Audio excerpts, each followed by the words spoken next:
So, whether or not you are an expert player or someone just starting out, you might have heard of what an ender chest is. That's this guy right here. It is a chest that only you can access, and you can access the items inside of it even if it's from a different ender chest. They were added in Minecraft version 1.3.1, and basically people just use them to store their valuables, much like the items that are stored in this normal chest over here. But ever since Minecraft version 1.11, when they added Shulker Boxes, you now have access to a chest inventory that you can pick up as an item and carry with you. So now, instead of just putting items into your ender chest, you can fill it up with Shulker Boxes full of items, making it possible to store a lot more items inside of an ender chest. In this tutorial, I will show you the ultimate guide to which items you should be putting into the Shulker Boxes that you put into the ender chest, and how best to organize them so that you can easily access them whenever you want. Now here I have organized the Shulker Boxes by color and by number. Some of the colors represent the blocks they hold, like the red one being for redstone, or the brown one for dirt, but they are also numbered as well, just so it's super easy and quick to drop these guys back into the ender chest. I've also given them some fun little names, but that's just to remind me of what types of items or blocks could be in them, and doesn't really play too heavily into the organizational factor. As you can tell, there's only 26 Shulker Boxes. I actually kept a space open for the ender chest, so if you guys want to just take out the ender chest and put in a 27th Shulker Box, you guys can totally do that too.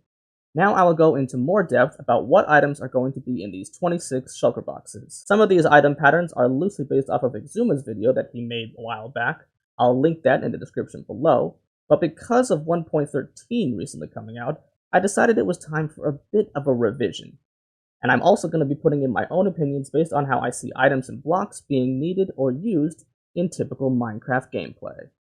So the first box is the color box. Oh, and be sure to stay till the end of the video before commenting down that I missed a block, because I will be showing off every single block or item in the game so far. Now, I'm not going to go into depth on every single item you see. You guys can see them on the screen, it's pretty easy. So I'm just going to kind of paraphrase all the different boxes and what they're there for and what type of blocks are in them. So back to the box, this being the color box, it has all the dye except for bone meal, which is in another box. It has terracotta for dyeing, white wool, glass, and glass pane, but it doesn't include any concrete or concrete powder because that requires sand and gravel, which I think are in different boxes.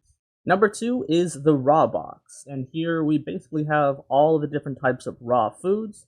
We even included eggs, because I couldn't figure out any other place to put them. Not to be confused with a food box, like let's say you run out of cooked food in the food box, you could pull from this raw box and start cooking some food. Or if you wanted to tame an ocelot or feed a dog. This is the red box, also known as the redstone box, which basically includes everything and or anything you would need to work on redstone. And it has a lot of redstone on this side, and redstone torches, and a bunch of other little contraptions you need for redstone devices. This one is the Hell Box. You have all of the blocks you can find in the Nether and in Nether fortresses, and you even have obsidian in case you need to make a new Nether portal. This one over here is the Sandbox. Basically, this includes most of the different variants of normal sand and red sand, and their sandstone counterparts. This right here is the Lumber Box, and it's basically self-explanatory. It has all of the logs and all of the planks, and even has the variants of slabs and some of the variants of stairs. After that, we have the Carpenter's Box, which gets the rest of the variants of the stairs, and a bunch of different wood-type products, like the fences and doors, and even some bookcases if you need to make another enchanting area. After that, we have the Light Box, which basically includes all different types of light sources, and includes one of the newer items you'll find in 1.13, the Sea Pickle. After that, we have the Picnic Box, which includes all the different types of foods that you can eat and or use in recipes to craft other things to eat, and bowls in case you wanted to get more of these stews and soups over here. Up next, we have the Farming Box, or the Farm Box, which basically has all the seeds and wheat and other types of vegetation that you can plant. We even have some carved pumpkins here because I couldn't really find another place to put them. After that, we have the Leaf Box, which includes all the leaf blocks, and the tall grass, ferns, dead bushes, and some vines and lily pads, basically plants and stuff you can find in the overworld. Here we have the Flower Box, which includes all of the saplings and all of the flowers. Here we have the Ender Box, which includes all your Ender Pearl needs and even has some Eyes of Ender. After that, we have the Aqua Box, which includes all of the blocks from the ocean monuments and the corals, some seagrass, and some turtle eggs. This one here is the War Box, which includes different sets of tools, weapons, and armor, or elytra, just in case you die in lava and you need to grab a new set. Next we have the Blacksmith's Box, which is all of the different stone variants and other semi-stone variants that are kind of in the game that they didn't really have a place in any other boxes, and the actual stones will be in a different box later on, but we have all the stone and cobblestone over here. We have brick, clay, nether brick, and prismarine stuff, just because they didn't really fit into the other, boxes, so I put them in here, why not? After that, we have the Treasure Box, which holds all the ores and a bunch of the precious items like the nether stars, beacons, totem of undying, heart of the seas, nautilus shells, conduits. These things are very important.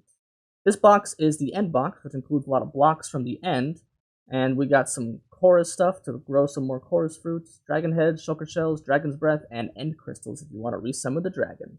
Number 19 is the magic box. Basically, we have all of the ingredients here for making potions, and we have a bunch of milk buckets here, just in case you get a potion effect you want to get rid of. Finally, hitting number 20 is the turf box. These are all of the types of dirt that you can find. We have grass blocks, dirt blocks, coarse dirt, podzol, and mycelium.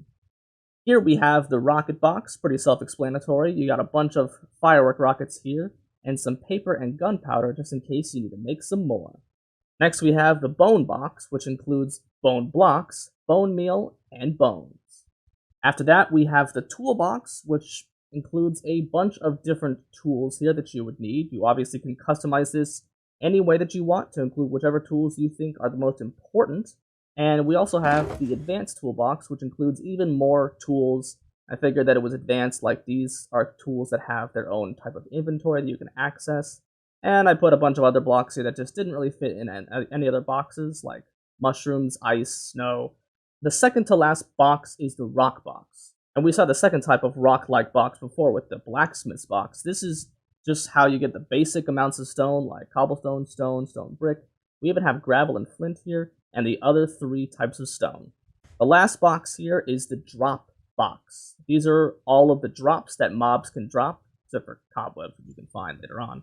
But we also have wither skeleton skulls in here, which is something that we haven't seen in any other box. A lot of this stuff you can find in the potion box, or in the bone box, or in some other box, but some of these items here are kind of duplicates, basically in the fact that this could also supplement the potion box as well. If you run out of ingredients for the potions, you can always check into the drop box. Now, this was the reason why I wanted you guys to stay till the end of the video, because there are actually some blocks and items that are not going to be in these shulker boxes. These items right here are not necessarily needed to be placed inside of the shulker boxes because, well, you don't really need them on the go, and you can get all these items if you needed to with the materials that are in the shulker boxes. While music discs are really nice to listen to, they're not really useful in most other types of things, like if you're building something or if you're putting them in a crafting recipe. That's kind of the same thing with the heads and the bottle of enchanting. I mean, you can make a mob farm and get levels. You don't really need the bottles of enchanting. Similarly enough, if you have full diamond tools, you have no need for wooden, stone, iron, or gold tools. And the tipped arrows, basically, you can craft them with lingering potions because you have dragon's breath in the end box. Similarly enough, you can make all these potions with the materials in the magic box, and all of these light blue dyed blocks represent all the dyed blocks and or items you can make, but you can get all of those from the color box. You can make minecarts with things inside of them with minecarts and the items that are inside of them that you already have in shulker boxes, and the nougats are not really that precious because you can just make 9 nougats out of 1 ingot. You have coal instead of charcoal, and if you need to make charcoal, you have the lumber box with all of the different logs and wood inside of it. And the firework star, even though it's nice to make a firework star, it looks really pretty, it's not really super useful. The poisonous potato is not really useful. It poisons you when you eat it, and it doesn't have a potion recipe. I chose to not include the carrot on a stick, mainly because you have saddles and horse armor, and you could just saddle up a horse and it would be a lot easier to ride. And smooth sandstone and smooth stone are not actually items you can craft in the vanilla game just yet, even though they're able to be crafted and made in the creative menu. They don't really need to be put into the shulker boxes. And that is my ultimate guide to living out of your ender chest with Shulker Boxes. If you guys had any questions, or if I missed any blocks, please shoot a comment down below. And with all that being said, this is the end of the episode. If you like what you watch, click that like button, and if you want to see more, definitely subscribe. See you guys in the next tutorial.